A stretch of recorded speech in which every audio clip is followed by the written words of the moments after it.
का जीवन नहीं है, कभी भी जाना पड़ सकता है। तो इस स्थिति में आप आ जाओगे और काम भी करते रहोगे जो संसारी काम है। तो इस ज्ञान से बात बनेगी। क्या बताते हैं कि नर से तीतु पशुआ की जय गद्दा बैल बनाई। आज कितने ये 56 भोग कहाँ मन भोरे, कहीं कुर्डी चढ़ने जाई। आप यहाँ देखते हो सतलोक आश्रम बरवाला जिला हिसार हरियाणा में, और आप अपने घर पे भी खूब बढ़िया भोजन खाते हो, ऐसी बात नहीं, क्योंकि मनुष्य जीवन आपको प्राप्त है। जब चाहे दूध पी लिया, जब चाहे चाय बनवा ली, मट्ठी खा ली, बिस्कुट खा ली, खीर खांड बनवा लिए, हलवे बनवा लिए। तो फिर जब ये मनुष्य शरीर नहीं रहेगा तो फिर आपको क्या मिलेगा कि नर से तीतु पशुआ की जय गद्दा बैल बनाई, ये 56 भोग कहाँ मन भोरे, कहीं कुर्डी चढ़ने जाए। तो इन बातों को हृदय में जचाओ आप, जो भगवान ने हमें बताना चाहा है, कि ताकि हम थोड़ा सा डरे बिना, भय बिना भक्ति नहीं होती। भय बनेगा ज्ञान से। जैसे बालक छोटा सा होता है, अबोध बच्चा बिजली के तार को पकड़ लेता है जिसमें करंट होता है और मर जाता है। और जब वो सियाना हो जाता है, बड़ा होता है, मैच्योर होता है, उसको ज्ञान होता है इस वायर में बिजली है और बिजली जीवन नाशक है, तो एकदम दूर हटेगा, औरों को भी कहेगा इसको मत छूना, ये तार नंगा है। तो इसी प्रकार भय बना तो ज्ञान बची, भय से बात बनेगी और ज्ञान से भय होगा। आपको ज्ञान होगा कि आप कहाँ रह रहे हो। ये भक्ति नहीं करोगे तो कैसा जीवन नाश होगा, कैसी हालत होगी आपकी। तो फिर डर बनेगा, ज्ञान बनेगा तो भय बनेगा, और भय बनेगा तो भक्ति बनेगी। हम गफलत करके दूर रह रहे थे भक्ति से। अब क्या कहते हैं कि जो साधना जो दास आपको दे रहा है, भगवान ने जो दी है, ये बिल्कुल भक्ति ये है। इसके अतिरिक्त कोई साधना भक्ति करते हो तो यूजलेस है। और चाहे उस साधना से सिद्धियां भी प्राप्त हों किसी अन्य उपासना मंत्र से, और यहाँ आप एक दूसरे के ऊपर प्रभुता भी प्राप्त कर गए हो, ऋषि व ऋषि बन के, लेकिन अंत बुरा ही होगा। एक सुखदेव नाम के ऋषि थे, बहुत बड़े साधक थे और बड़ी डट के भक्ति करी थी, और ना जाने कितने बार उसने भक्ति की थी, ऋषि भी बना, फिर एक बार 84 लाख योनियां भी भोगी।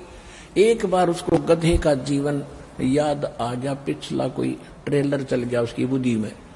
पुण्यात्माओं, आप जी ने जितना भी आज तक जीवन जिया है, किस किस जीव का, आपके आत्मा के अंदर अंतःकरण रूपी आपके कंप्यूटर में, उस आपके मेमोरी कार्ड में टोटली जमा है, टोटली, आज से लेकर जब तक सतलोक से आए हो आप यहाँ तक, तो वो आपके अंदर कोड वर्डों में जमा है। राजा भी बने हो आप, रंक भी बने हो, पशु भी बने हो, देवता भी बने हो, ब्रह्मा विष्णु महेश तक की पदवी भी पाए हो, और देवता इंद्र की पदवी भी आपने प्राप्त की है। आप पशु पक्षी, गधे कुत्ते सूअर भी बने हो। तो जब भी आपकी कभी कोई वो किसी कारण से खुल जाती है, कोई भी किसी जन्म की थोड़ी बहुत झलक, तो आप देख सकते हैं। कई बार आप स्वप्न देखते हैं, स्वप्न में ना जाने कहां से जा रहे होते हो, पहाड़ों के ऊपर से घूम रहे होते हो, तो ये कभी पक्षी बनकर आप घूमे थे, वो आपको याद आ रही है। तो सुखदेव ऋषि को एक बार याद आया कि वो अंधा गधा बना, कुम्हार के पजावे पर पजावा होता था जहां पर वो ईंटें बनाता था, और फिर वो ऊंचा ढेर बन जाता था राख का, उसके ऊपर लगा। कुम्हार गधे से नीचे से कच्ची ईंटें ले जाता है, उसके ऊपर लाद के फिर वहीं रख के उसके ऊपर फिर लगा लेते थे। वो राख का ढेर बन जाता था, उसको पजावा कहते थे, और फिर ऊपर लगाते थे। कार वो बहुत कच्ची ईंटें ले जाता, गधे पर लाद और ऊपर उतार मेरे से काम लिया कि जिसका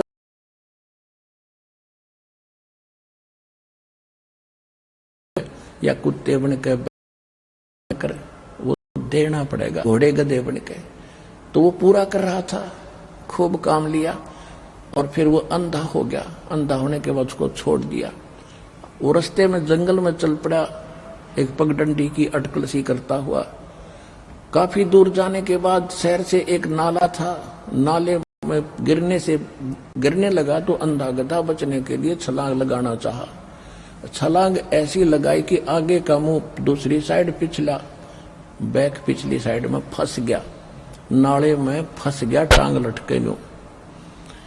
वो थोड़ा नाला था तो आने जाने वाले इक्का दुक्का व्यक्ति जा रहा था वहां से, तो वो निकाल नहीं सका, उसके ऊपर पैर टेक के और पार हो जा, पुली बना ली उसकी, वो गधे की। हफ्ते 10 दिन में भूखा प्यासा वो मरा। तो सुखदेव ऋषि कह रहे हैं कि मुझे वो बात याद आती है तो मैं भक्ति घनी करता हूं। और भक्ति कौन सी करता है? वही करता है जिससे पहले करके राजा बना, देवता बना, इंद्र बना, फिर गधा बना। वो साधना करके भी जीवन विफल है। तो क्या कहते हैं? सुखदेव ने 84 भुगती बना पजावे खरवो, तेरी क्या बुनियाद पराणी तू पेंडा पंथ पकड़वो। सुखदेव ने 84 भुगती बना पजावे खरवो, खरवा ने गधा, और तेरी क्या बुनियाद पराणी तू पेंडा पंथ पकड़वो। पुणात्माओं, इसको कहते तत्व ज्ञान। एक पंक्ति में कितना गहरा ज्ञान दे दिया कि भोले आदमी। और इसको कहते सतगुरु दास को ज्ञान दिया परमात्मा ने इन अपने गुण रहस्यों को समझने के लिए। क्या कहते हैं कि सुखदेव जैसे ऋषि वो कितनी साधना करते थे, आप तो कर भी नहीं सकते ये दो अन्य देवताओं की भक्ति और ब्रह्म तक की साधना। और वो बना पजावे खरवो, वो भी गधा बना, और तेरी क्या बुनियाद पराणी तू पेंडा पंथ पकड़वो।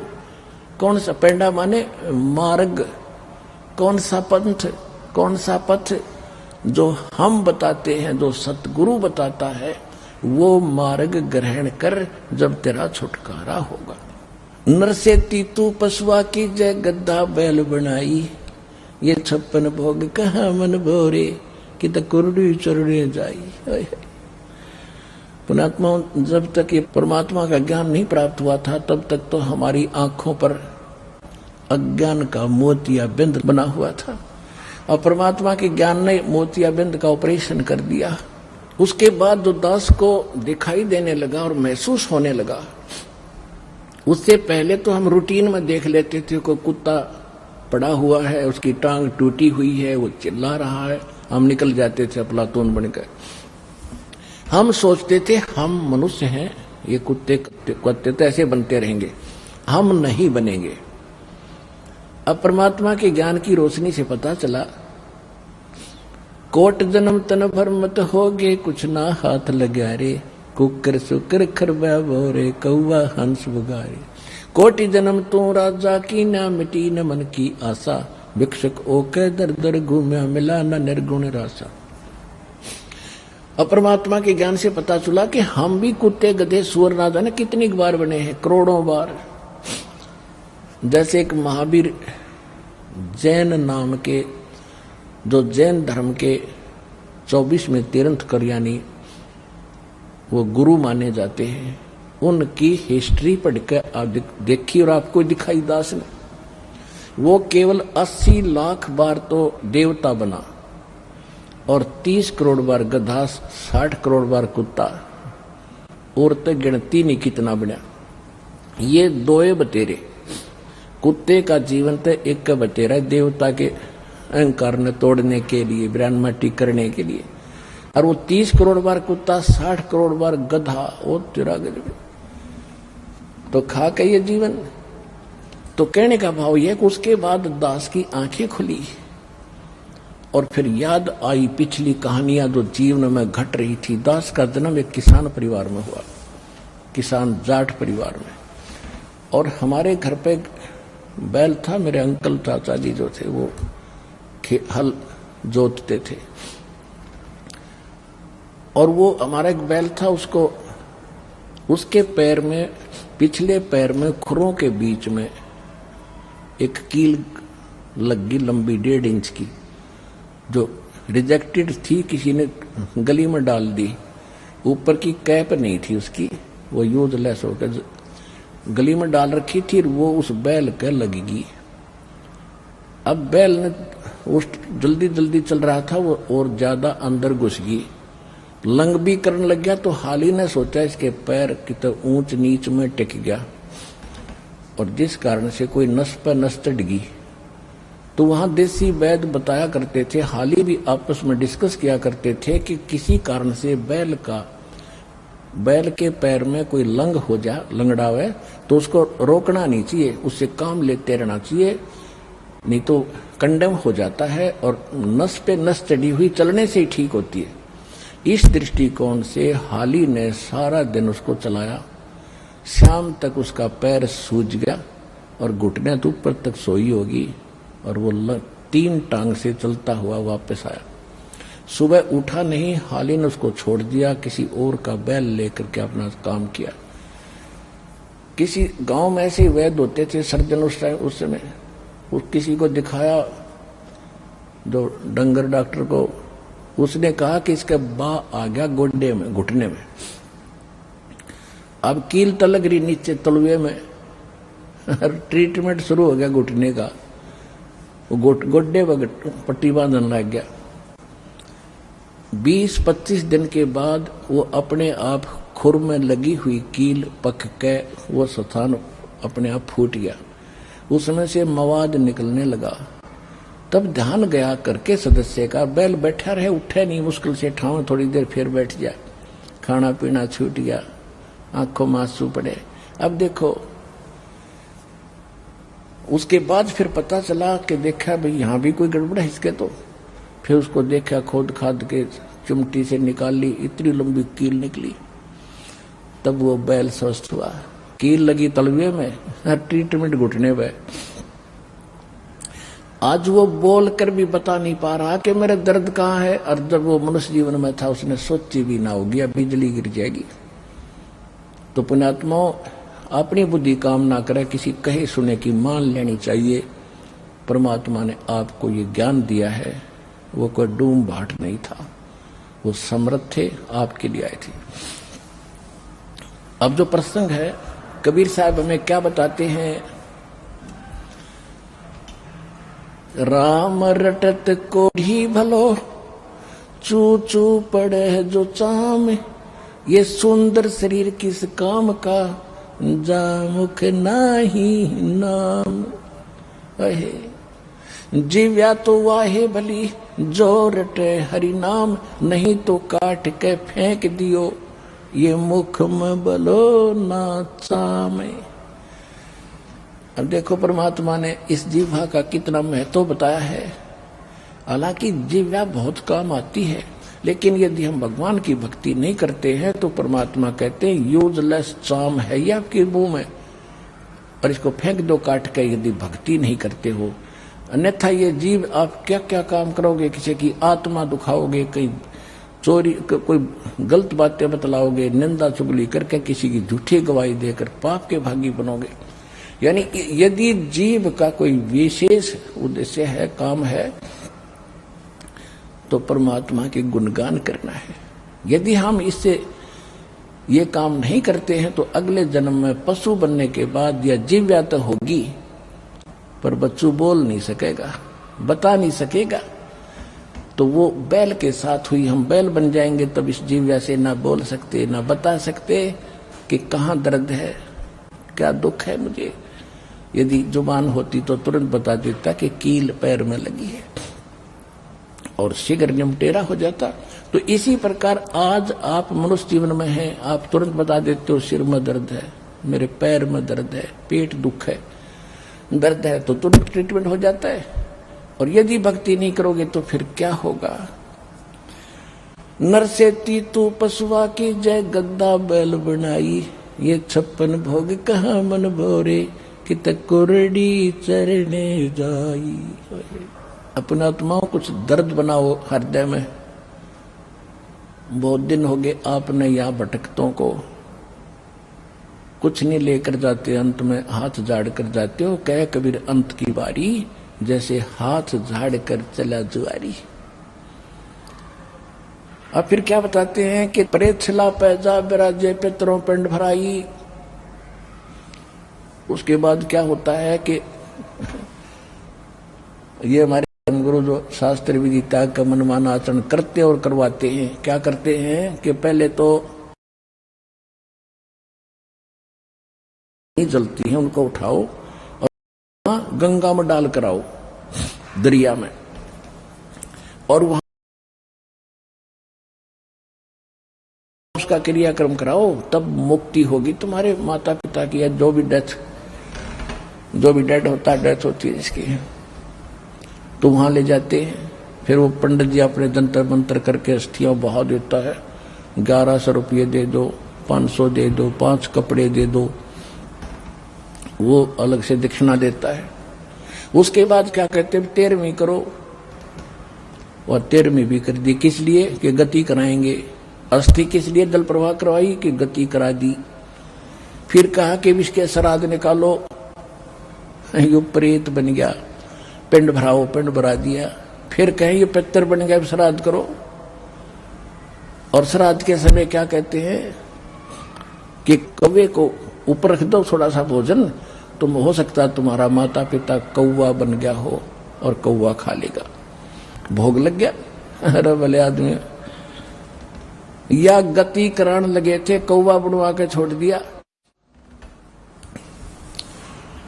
क्या बताते हैं, प्रेत शिला पे जा बिराजे, पितरों पिंड भराई, बौर श्राद्ध खान को आए, वो काग भये कल माही। कहते फिर श्राद्ध खान खतरा के लिए आए, पहले तो पितर पिंड भी भरा दिए, सारा कुछ कर दिया,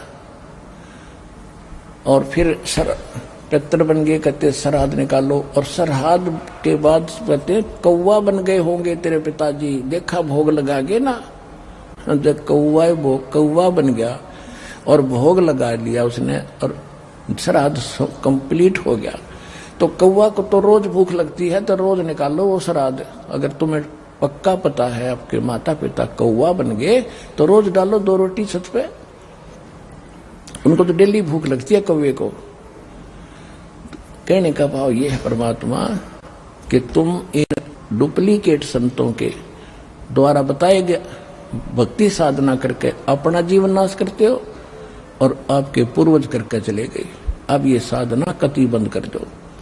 जो दास आपको साधना बताता है वो क्या है, जय सतगुरु की संगत करते सकल कर्म कट जाई, अमरपुरी पर आसन होते जहां धूप ना छाई।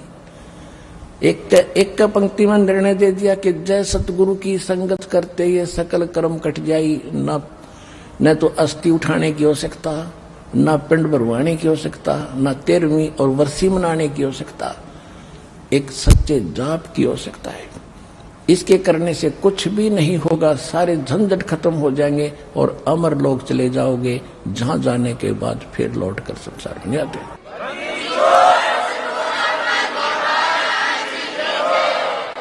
अपने आत्माओं क्या बताते हैं,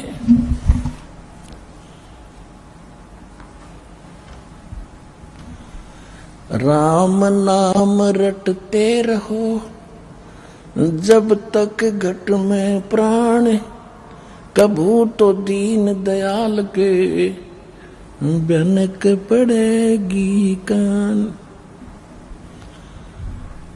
परमात्मा की भक्ति अंतिम श्वास तक करनी होगी, क्योंकि जब तक विद्यार्थी अपने क्लास में रहता है, जब तक वो पूरी पढ़ाई नहीं कर लेता, तब तक उसको पढ़ाई करते ही रहना होगा, उसी में उसकी सफलता है। तो जब तक आपके श्वास हैं, आपको ये ड्रेस प्राप्त है, पोशाक मनुष्य वाली, तब तक आपने अंतिम सांस तक सिमरण भी करना है, भक्ति भी करनी है, और जितनी सत्संग भी अटेंड करना है। जब आपका शरीर छूट जाएगा, ये पोशाक छोड़ दी जाएगी, आप सतलोक जाओगे, फिर इसकी जरूरत नहीं रहती पढ़ाई की। फिर इस पढ़ाई का यानी यहाँ किए हुए कर्म का वहां फल मिलेगा। अब जैसे बच्चे स्कूल में जाते हैं, कॉलेज में जाते हैं, पढ़ते नहीं हैं, और वो सांग सिनेमा देखते रहते हैं, शराब पीते रहते हैं और बकवादें करते, नशे करते। क्यों? माँ बाप का पैसा फ्री में मिलता है, टेंशन है नहीं उनको कमाने की, खर्चन की लगे रहते हैं। और जब वो अपने पैरों पर खड़े होंगे, जब चलेंगे रोजी रोटी के लिए, तब आंखें खुलती है इनकी, अगम क्या बनेगा। तो ये बकवादों पर लग जाते हैं, वो अपना जीवन नाश करते हैं। इसी प्रकार मनुष्य जीवन एक ऐसा अलग से आपको पोशाक दी है, ये मनुष्य शरीर दिया है परमात्मा ने, अपने जैसा रूप दिया है। नर नारायण देही पातु फिर 84 जाई। धिक्कार रहे हमारे को, कितना सुंदर मनुष्य शरीर पाकर फिर तुम 84 लाख जाने के कार्य कर रहे हो, ऐसे गंदे उन शरीरों में जाना चाहते हो। तो क्या बताते हैं कि जब तुम यहाँ जो साधना कर रहे हो, जो पढ़ाई कर रहे हो, इसका प्रतिफल आपको सतलोक में मिलेगा। जैसे कॉलेज में पढ़ने वाले बच्चे जो ट्रेनिंग करते हैं, उन ट्रेनिंग की हुई का फल उनको फिर फील्ड में मिलता है। वहाँ पढ़ने की जरूरत नहीं, फिर तो नौकरी करो, तब पैसा लो और अपना ठाठ करो। यदि विद्या काल में, शिक्षा काल के अंदर तुम ऐसा गलती करते हो तो सदा के लिए वंचित रह जाओगे उस सुख से जिस उद्देश्य से आपको विद्यार्थी माता पिता ने बनाया था।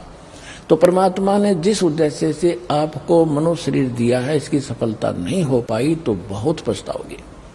कैसे पछताओगे? जैसे एक समय एक व्यक्ति, सड़क बन रही थी, रोड बन रहा था, उसके ऊपर मजदूरी कर रहा था, उसके बच्चे भी वहीं, उसकी पत्नी भी मजदूरी कर रही थी, उसके बच्चे वहीं रेत में खेल रहे थे, मिट्टी में। और उसी सड़क के ऊपर उसी विभाग का एक एक्सीन आ गया, एग्जीक्यूटिव इंजीनियर, बड़ा अफसर। वो इंस्पेक्शन करके जब चला गया वहां, तो उसके बाद वो व्यक्ति मजदूर कह रहा था कि ये मेरा क्लास फेलो था, ये एक्सीएन मेरा क्लास फेलो था, मेरा सहपाठी था, मेरे कर्म फूट गए, मैं पढ़ा नहीं, और ये पढ़ के आज देखो अफसर बन गया, गाड़ी में चलता, इसके बच्चे वहां पंखों कूलरों के नीचे शहर में सुख से रह रहे, और मेरे बच्चे आज मिट्टी में पड़े हैं, मैं 2 रोटी का भी मोहताज हूं। अब रो रहा उस गए हुए समय को, मैं भी पढ़ लेता था तो मुझे भी सुख होता। तो पुण्यात्माओं, ऐसी बनेगी आपके साथ जो आज भक्ति नहीं करेंगे। यहाँ से शरीर छूटने के बाद कोई गधा बन रहा होगा, कोई कुत्ता बन रहा होगा, कोई यमराज कूट रहे होंगे, फिर रो रहा होगा, हे भगवान या क्या बनी मेरे साथ। तो परमात्मा कहते हैं, अच्छे दिन पाछे गए, गुरु से किया ना हेत, अब पछतावा के कर बिरा, या चिड़िया चुगी खेत। तो समय रहते कुछ करना था, वो समय अब आपको प्राप्त है।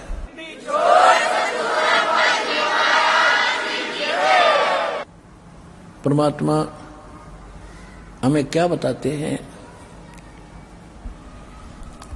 हमें क्या ज्ञान प्राप्त कराते हैं? भाई और बात तेरे काम न आवे, संतों शरण लाग रे, के सोए गफलत में बंदे, जाग जाग नर जाग रे, जाग जाग नर जाग रे। हाय हाय। देखो पुण्यात्माओं, परमात्मा ने समय समय पर ज्ञान दिया है, उसी के ज्ञान के आधार से अन्य अच्छी आत्माओं ने भी परमात्मा की महिमा को अपने शब्दों में प्रकट किया है। और जब तक हम भक्ति सत्संग नहीं सुनते, सतगुरु प्राप्त नहीं होते, हम अपना जीवन नाश कर जाते हैं। किसी भी ग्रंथ को देख लो, किसी भी संत को की वाणी देख लो, गुरु बिन माला फेरते, गुरु बिन देते दान, गुरु बिन दोनों निष्फल हैं, चाहे पूछो वेद पुराण। फिर कहते हैं, भेड़ पूछ को पंडित पकड़े, भादो नदी बिहंगा, गरीब दास वो भवजल डूबे, जान नहीं साध सत्संगा। वैसे कबीर साहब कहते हैं, कबीर इस संसार को समझाऊं के बारे, ये पूछ पकड़ के भेड़ की उतरा चावे पारे। यानी इस सत साधना जो दास आपको दे रहा है, इसके अतिरिक्त और जो भी पूजा साधना श्रद्धालु कर रहे हैं, वो तो ऐसी है जैसे भादो के समय में वर्षा बहुत होती है, अब तो कुछ अभाव सा हो रहा है। भादों के समय में बहुत वर्षा होती थी, बहुत भादों महीने में, और छोटी मोटी दरियाएं भी, दरिया जो है बड़ी वो फुल स्विंग पर चलती थी, फुल होकर चलती थी, ऐसे लहर पड़ती हुई चलती थी उसमें। और उस समय वहां कोई व्यक्ति दरिया पार करना चाहता है और उसको कोई गाइड करता है कि भेड़ है या खड़ीस का पूंछ पकड़ और दरिया में दोनों छलांग लगा जाओ, तुझे पार कर देगी। तो अन्य जो साधनाएं हैं, ऐसा मार्ग है, ऐसा साधन है भवसागर से पार होने के लिए। जो अन्य उपासनाएं हैं, जैसे दरिया पार करने के लिए कोई भेड़ की पूंछ पकड़ने की सलाह दे रहा हो और उसको उसकी सलाह मानकर जो दरिया में कूद रहे हैं वो सारे मर रहे हैं, पार नहीं हो रहे। इसी प्रकार कह रहे हैं कि सतगुरु भेड़ पूंछ को पंडित पकड़े ये भादो नदी बिहंगा और गरीबदास वह भव जल डूबे जान नहीं साध सत्संगा। गरीबदास जी कहते हैं कि कोट ग्रंथ का यही अर्थ है, करो साध सत्संग रे। करोड़ ग्रंथों का एक निष्कर्ष है, तुम संत की संग करो। अब संत कौन है? सतगुरु के लक्षण कहूं मधुरे बैन विनोद, 4 वेद 60 शास्त्र वो कहे 18 बोध।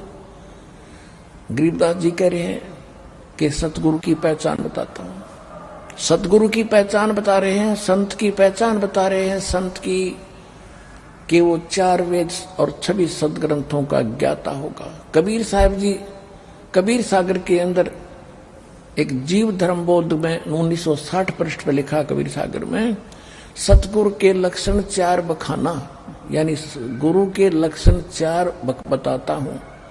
प्रथम वेद शास्त्र को ज्ञाना, और दूसरे मन कर्म हरि भक्ति मन कर्म वाणी, और तीसरे सम दृष्टि कर जानी, और चौथे वेद विधि सब कर्मा, ये 4 गुरु गुण जानो मर्मा। के पूरे संत के 4 लक्षण है। नंबर 1, वो सभी सदग्रंथों का ज्ञाता होगा, सभी सदग्रंथों का निष्कर्ष उसके पास होगा। दूसरे, फिर वो भक्ति स्वयं भी करेगा, केवल वक्ता नहीं होगा। तीसरे, वो समदृष्टि होगा, चाहे कोई प्रधानमंत्री आओ, चाहे राजा आओ, चाहे गरीब आओ, एक दृष्टि में एक पंक्ति में सबको खड़ा करके व्यवहार करेगा, एक जैसा ज्ञान देगा, एक जैसा विचार का व्यवहार करेगा। और चौथा है वेद विधि सब कर्मा, चौथे वेद विधि सब कर्मा, उसके जो भी कर्म भक्ति के होंगे सदग्रंथ यानी वेदों के अनुकूल होंगे। ये 4 गुरु गुण और जानो मर्मा। मर्मा ने गुण रहस्य को समझ लो, ये 4 गुण होंगे उस गुरु के अंदर जो मेरा दास होगा।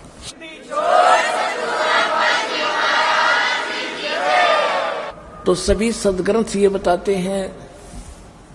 गीता के अंदर 4थे अध्याय के 34वें श्लोक में भी यही किया है कि अर्जुन उस तत्व ज्ञान को जो भगवान ज्ञान आकर देता है वो तत्व ज्ञान है, और उस ज्ञान का परिचय केवल तत्वदर्शी संत के पास ही होता है, उससे जाकर पूछ।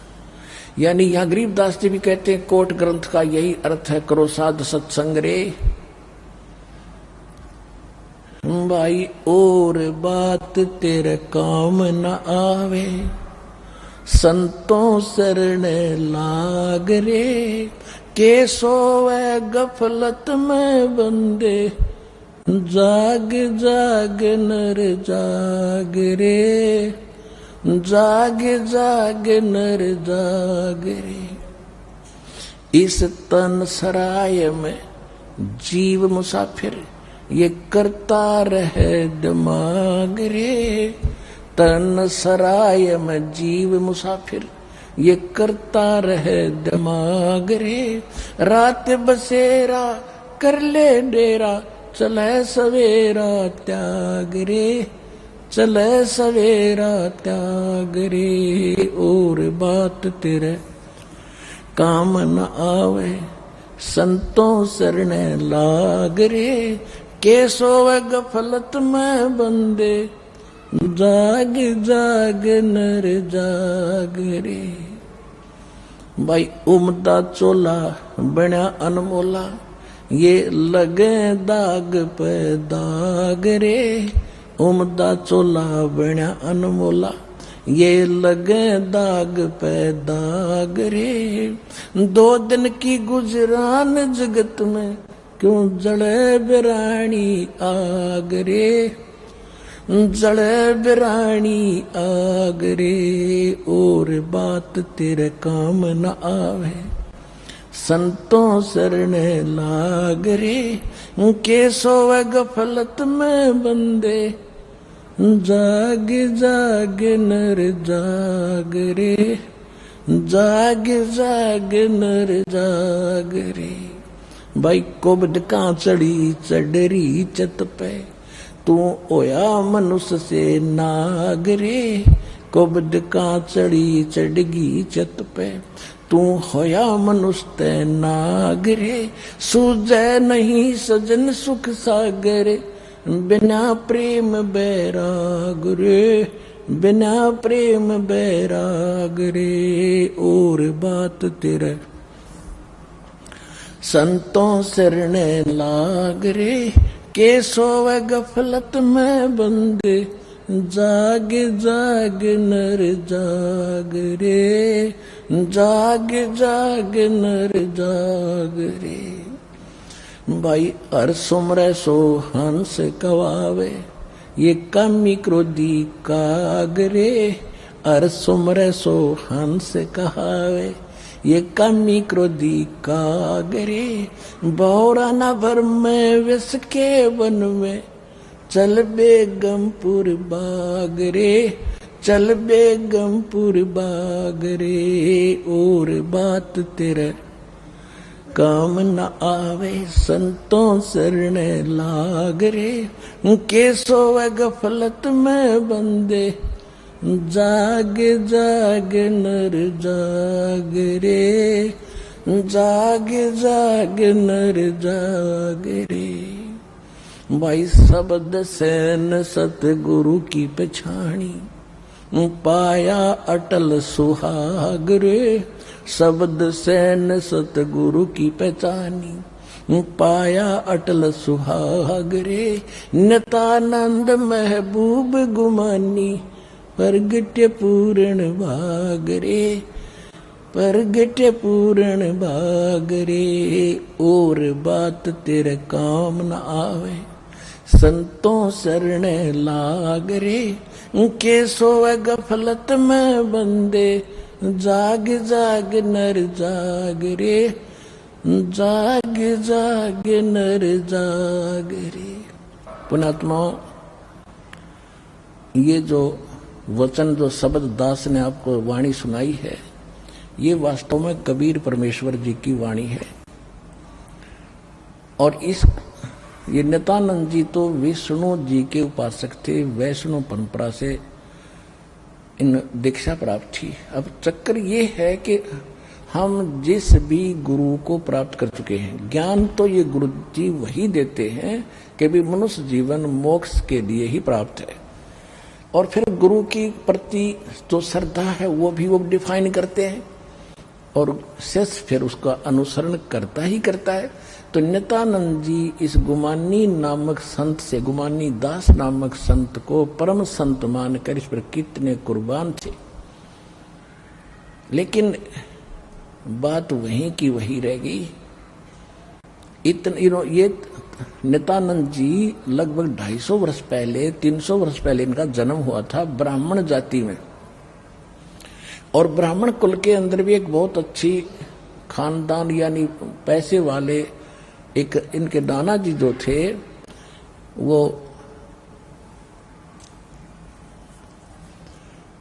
इसमें नारनौल के नवाब के यहाँ उनके नाना जी एक अच्छी पोस्ट पर रहते थे। और नित्यानंद ये ब्राह्मण जाति में थे, और फिर वहाँ तहसीलदार नियुक्त हो गए थे। इसके माता पिता मर गए थे, अपने नाना जी के घर रहा करता। नाना जी ने फिर यहाँ तहसीलदार लगवा दिया। इसने एक दिन रात्रि के समय गुमानी दास संत का सत्संग सुन लिया। अब आत्मा तो भटक रही है भगवान के लिए, और काल ने अपने दूत भी खूब छोड़ रखे इसको मूर्ख बनाने के लिए। वो इतना प्रभावित हो गया, शादी भी हो चुकी थी उसकी, इतना प्रभावित हो गया कि उसने नौकरी भी त्याग दी और उसकी पत्नी बाधक बने थी, उसकी भी अर्ज करी परमात्मा या तो ये ज्ञान नहीं मिलना चाहिए था मुझे और इसको सफल हो ऐसा कोई साधन करो, या भक्ति मुझे करने नहीं देगी। उसकी कुछ दिनों के बाद कुदरती डेथ होगी। वो अपने आप को इतना हल्का महसूस किया कि अब बात बनेगी, घर भी त्यागा, नौकरी भी छोड़ दी, उस संत के कहे अनुसार साधना भी की, अंत में वही का वही रह गया, सैक्रिफाइस करने के बाद। तो यहां आज का जो सत्संग था कि सतगुरु बिन बात बने नहीं, और सतगुरु का मिलना कोई हंसी खेल नहीं, और आप जी को वो सहज में मिल गया है। आप कितने पुण्यकर्मी प्राणी हो।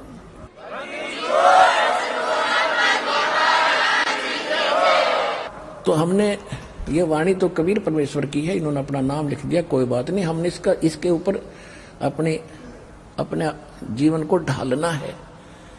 ये कहते हैं और बात तेरे काम नहीं आवे संतों शरण लाग रे।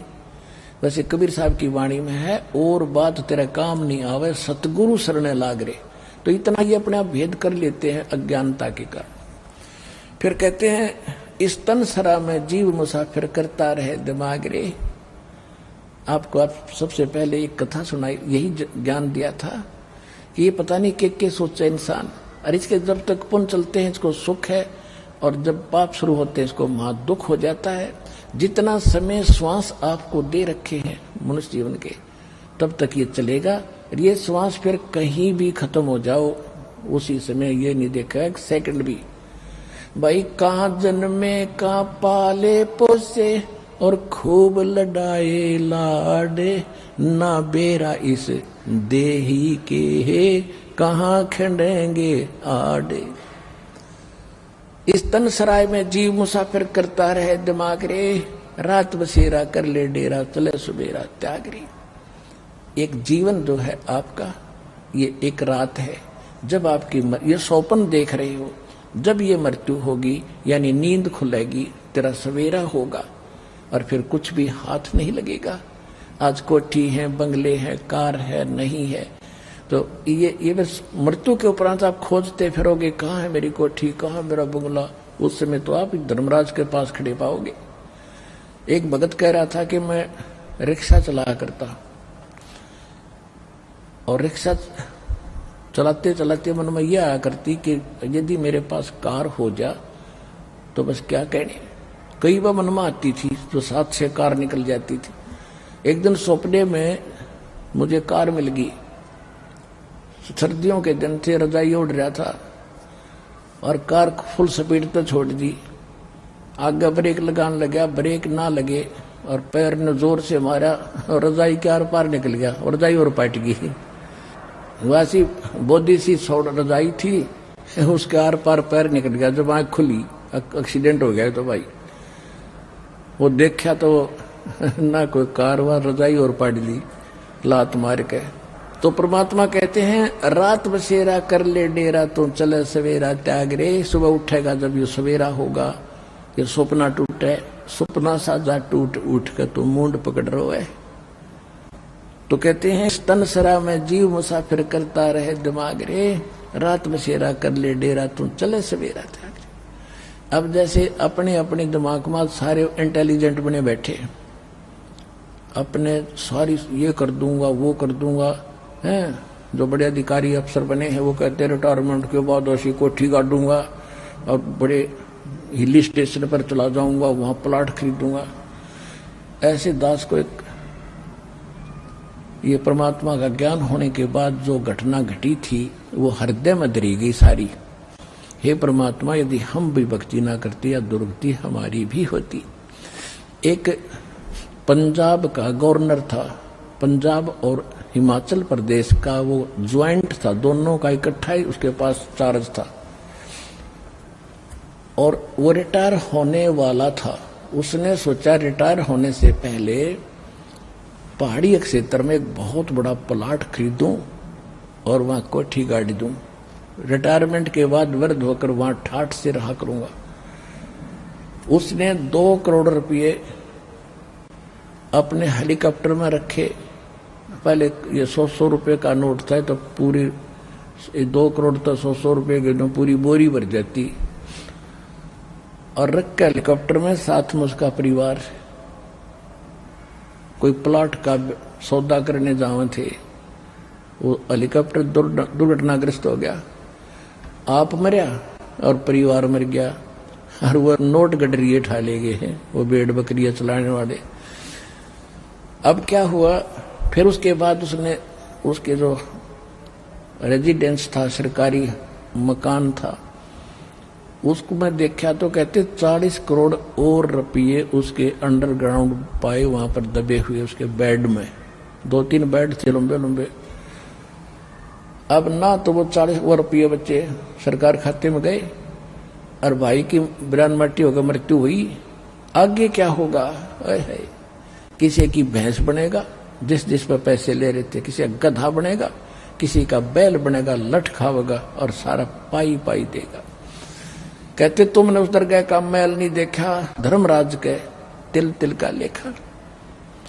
तो यहां परमात्मा कहते हैं कि इस तन सराय में जीव मुसाफिर करता रहे दिमाग रे, ये कर दूंगा वो कर दूंगा, और कहते हैं रात बसेरा कर ले डेरा, तू चले सवेरा त्याग रे। तो पुण्यात्माओं, फिर क्या बताया है कि हर सुमरे सो हंस कहा वह कामी क्रोधी कागरे। अब देखो पुण्यात्माओं, आपकी छवि आज संसार में कैसे होती जा रही है। भक्त बताते हैं कि कहीं भी हम जाते हैं और वहां पर लोग देखते हैं इतने लोग आए हैं, इकट्ठे हुए हैं, ये कोई बीड़ी भी नहीं पीता और कोई इनके बाद अलछल नहीं है, ऐसे कैसे लोग हैं ये। तो पुण्यात्माओं, आप हंस होगे।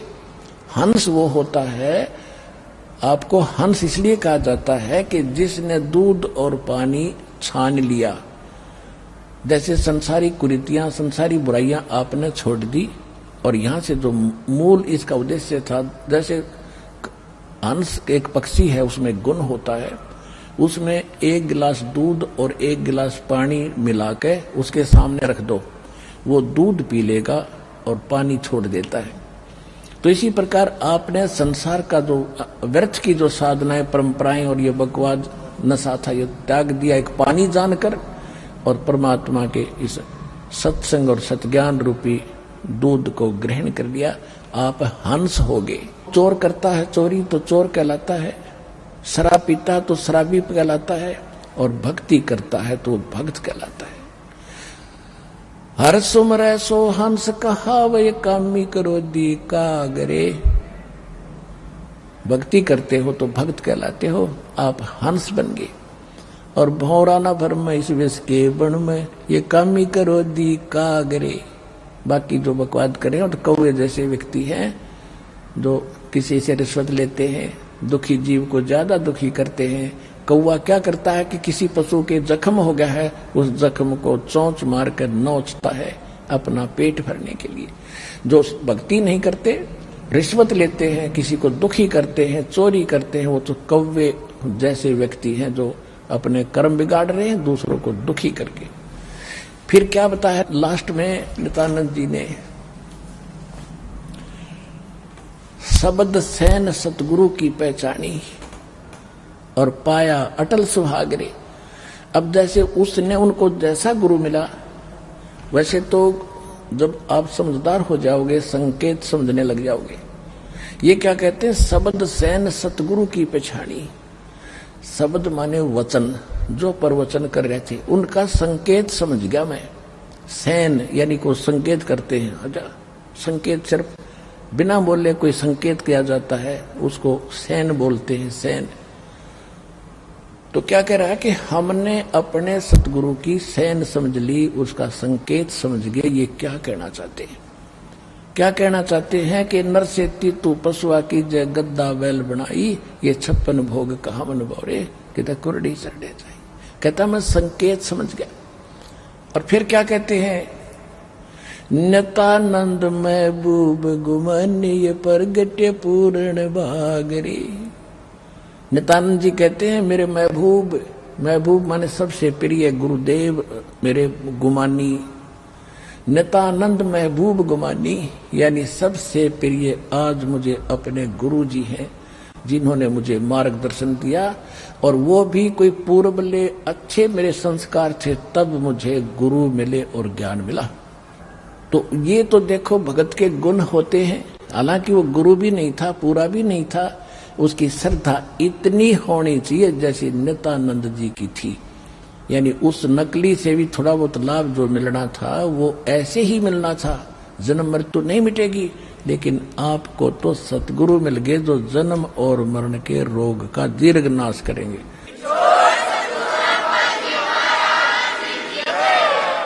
तो आपका कैसा भाव होना चाहिए अपने सतगुरु के प्रति, ये आप स्वयं निर्णय करेंगे। आइए अब हम उन श्रद्धालुओं के अनुभव जानते हैं जो जगत गुरु तत्वदर्शी संत रामपाल जी महाराज जी से दीक्षा प्राप्त कर चुके हैं तथा उनके द्वारा बताए गए भक्ति मार्ग पर चल रहे हैं। सर नमस्कार। सत साहिब जी। सर क्या शुभ नाम है आपका? हरकेश दास। हरकेश दास जी कहाँ से आए आप? जी मैं JNK के जिला जम्मू गांव बटाड़ा से हूँ। सर संत रामपाल जी महाराज से कब से जुड़े आप? मैं 13 सितंबर 2012 से।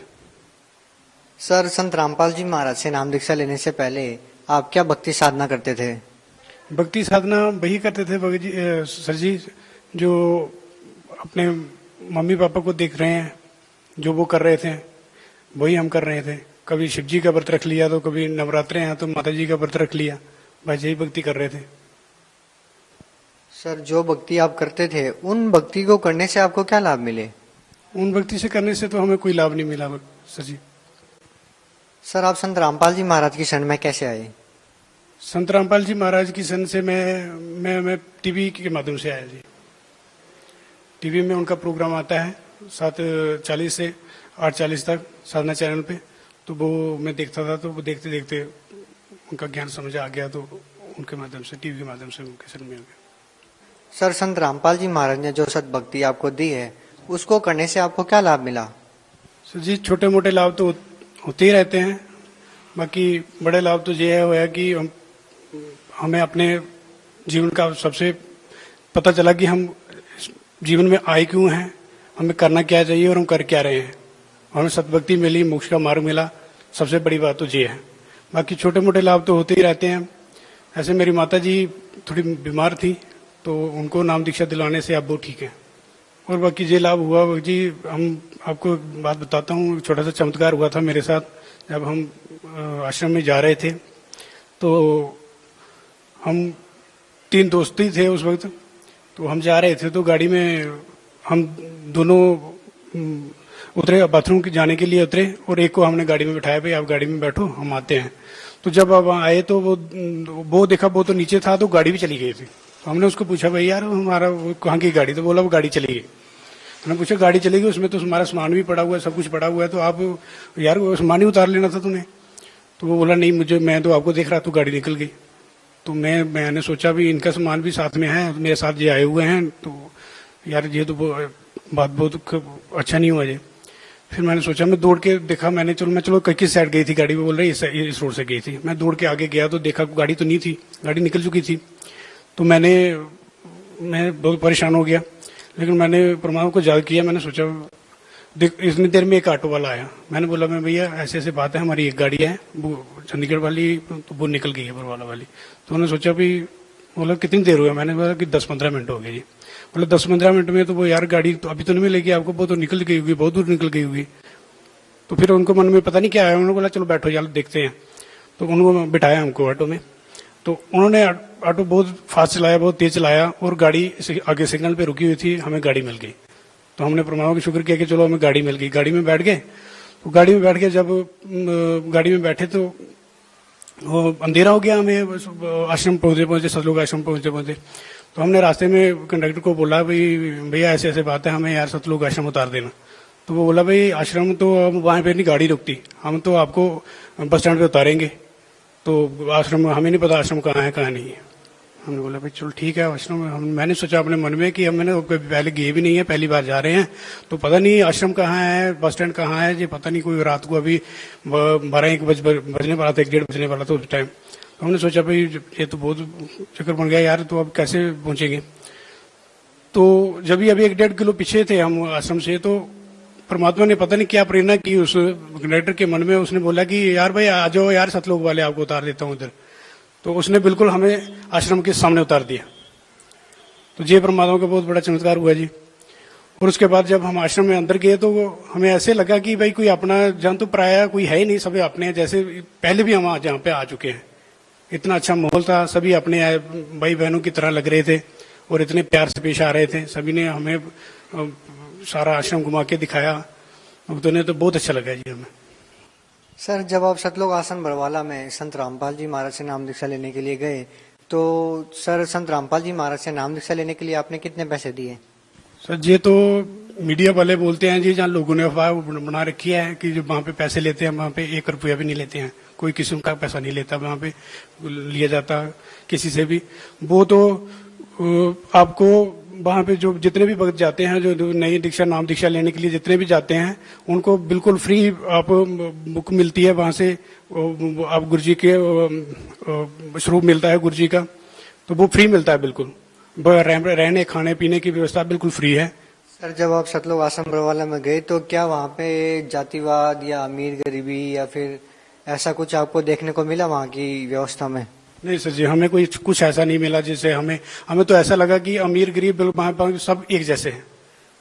हमने और भी बहुत जगह पे हम गए आश्रम में, तो देखते थे कि VIP लोग एक जगह बैठते हैं, तो जो बेचारे गरीब तबके के लोग हैं वो एक जगह बैठते हैं।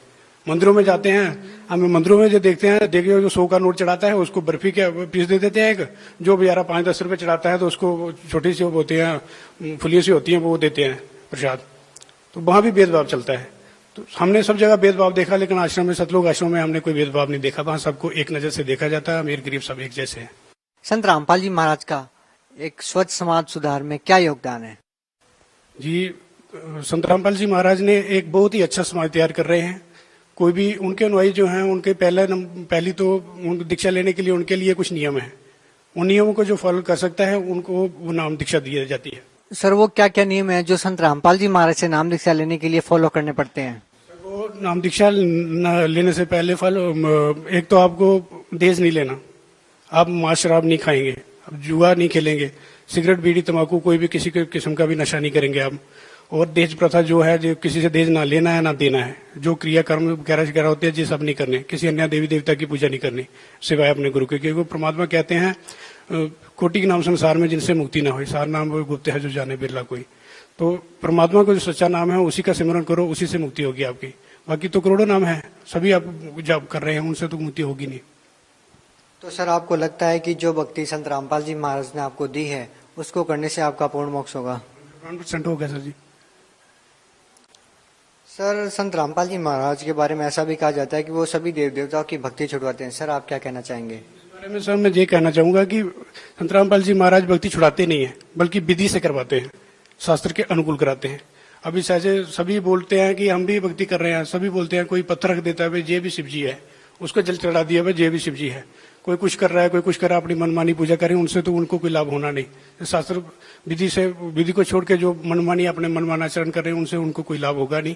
तो हम देवी देवता को वो गुरु जी संत रामपाल जी महाराज छुड़ाते नहीं है, बल्कि उनके विधि वक्त उनकी साधना बताते हैं जिससे उनको लाभ होता है। सर, भगत समाज को क्या संदेश देना चाहेंगे?